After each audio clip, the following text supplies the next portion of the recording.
Okay, I wanted to demonstrate to you real quick how to use this Sta-Wet Pallet once you get it all set up. And I'm just starting to work on this little bunny rabbit here. And I'm just going to show you how to, just real quick, how to use the pallet. So, what you need to do is, first of all, get you a really good brush.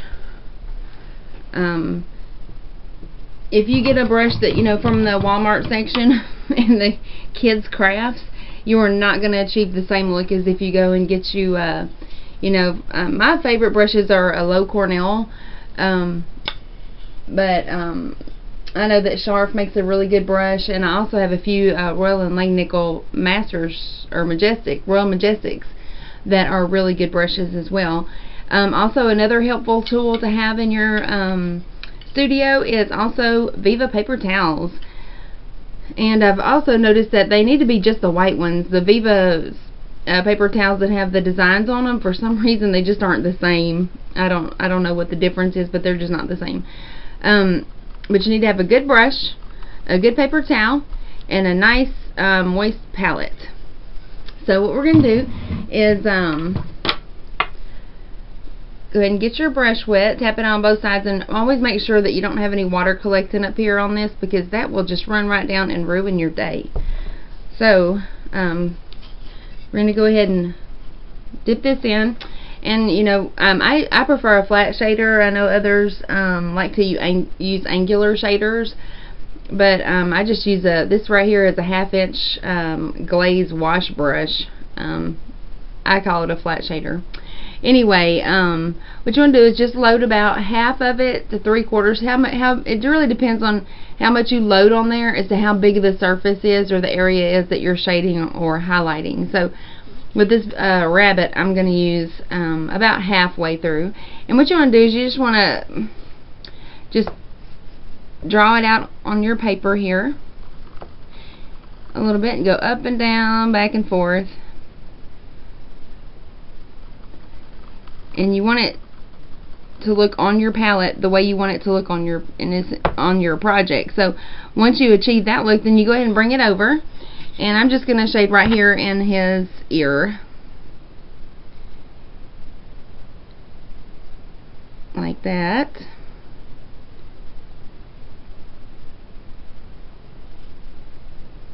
And it's always nice to have your mop brush so that you can tap that out and get out any lines that you have that you don't like.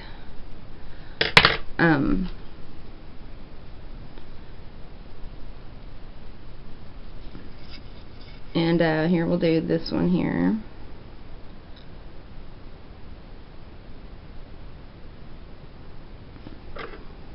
Like that. And another thing is, you don't have to do just a perfectly straight shading line, and it's so stressful, trying to make it a perfect shading line. You can do it like kind of just chisel it a little bit. You can just go like that. Especially with this bunny, I'm gonna be trying to give him a furry look, and so you can just kind of give that brush a little bit of a wiggle. And then here's the magic fluffer brush, or puff brush, and give it a little dab there and smooth out any of those or blend in any of those hard choppy lines. Yeah, and then you just pick up where you go back a little bit. Don't start right where you ended, or you'll have that obvious line. But what you want to do is just walk it through like that.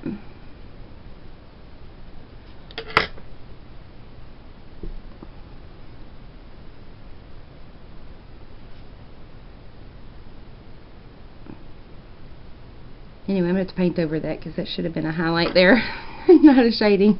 But just to show you how to use this palette, you just want to make sure that when you're doing your brush back and forth on here, that you're staying in the exact same spot. You don't want to drag your brush out like this, because a lot of times you end up losing the paint, you lose the moisture, you lose everything, and you can't tell when you're doing that how it's actually going to look, and you end up wasting a ton of paint doing it this way. But if you keep it in one spot, and then you come and do a little bit of shading, and you're like, oh, I don't have enough paint on my brush, then you can come right back here and pick up a little bit more. But you can't do that if you're doing it this way, and then every time you go to stroke, you're going to have to use another section. And you don't want to waste that paper like that. I mean, you can keep rinsing and reusing it, but then you just make more work for yourself because you got to keep rinsing that paper out. But yeah, so that's one way that I do like to use this palette, is for shading. Also, another thing I use it for is for when you do your line work, your scripting or scroll work, whatever. It's really nice to have the palette because it's already moist, and I rarely ever have to use extenders or floating mediums or anything like that in my when I do that, because my palette is wet. So I could just make myself a little puddle here, and then you roll that brush really good and you get that every bristle, everything just loaded up with that nice inky paint, and then it just glides right across there with no problems.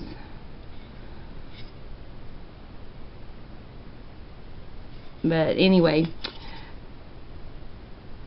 and I'm just doing that just with the water, a little bit of water that was in my brush, and mixed with the water that's in my palette. So it saves a little bit of time and stress.